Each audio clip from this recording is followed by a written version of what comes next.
Hey everyone, in this video we have come to the final 2 resilience factors based on Donders' book Resilience. Even though I'm trying to sum up what I have taken away from his book, it's just impossible. So I highly recommend reading it because apart from the 7 resilience factors, there are many other and many more great pieces of advice and stories that are worth to read. Highly recommend it. Okay, here we go with the next resilience factor, which is number 6, awareness and passion. Resilient people live passionately. They know how to achieve their goals.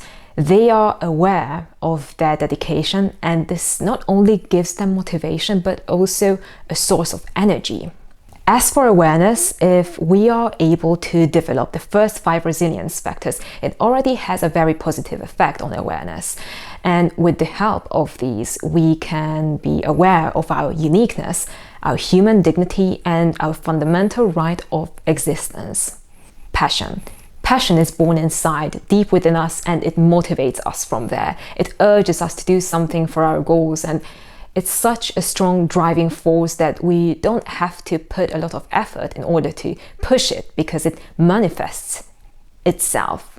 It's calling you. There is a calling. You can feel that you have to do something in order to reach your goals. It's just there and it's calling you. Of course, it can also be dangerous, understandably. Many people are afraid of their own passions because they fear that they will be dominated by them. Resilient people, however, are more conscious about this. They know how to discover the possibilities around them and know exactly how to work for their goals. A passion can be caregiving, support, coaching, nature, music, research, sports. Many things can be the object of our admiration and dedication.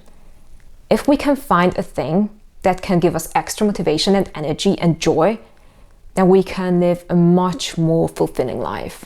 Purpose. To what extent is purpose a prerequisite for life? Viktor Frankl and Maslow argued about this throughout their lives. According to Maslow, the purpose of life is just a phenomenon that is an icing on the cake, a kind of an extra, and other factors at the bottom of his pyramid form the necessary conditions for life, like food, water, sleep, shelter.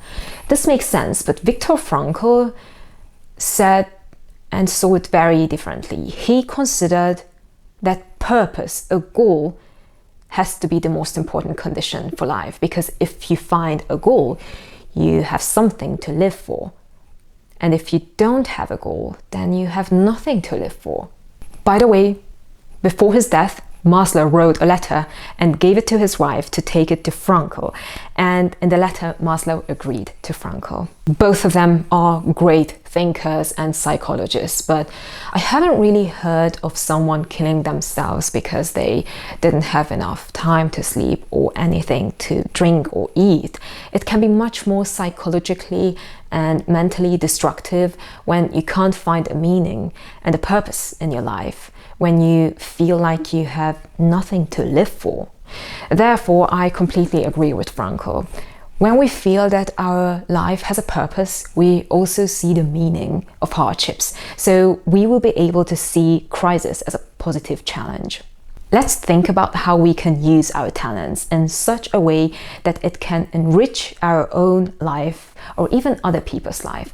If we have found this, we have already found a meaningful purpose for our life. The 7th resilience factor is healthy relationships. We are social animals, so it's hard to argue that it benefits us if our relationships with people are good and healthy. There are 3 things that can improve our relationships with people: kindness, empathy, and communication. Okay, let's see kindness first.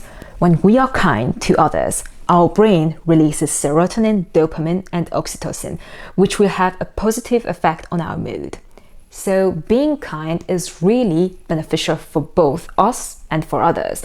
In other words, our kindness is not only a favor to the other people in order to improve their well-being, but it's a chemical process within us and it supports our well-being. We can benefit a lot if we are kind. We gain energy, joy of life, and resilience.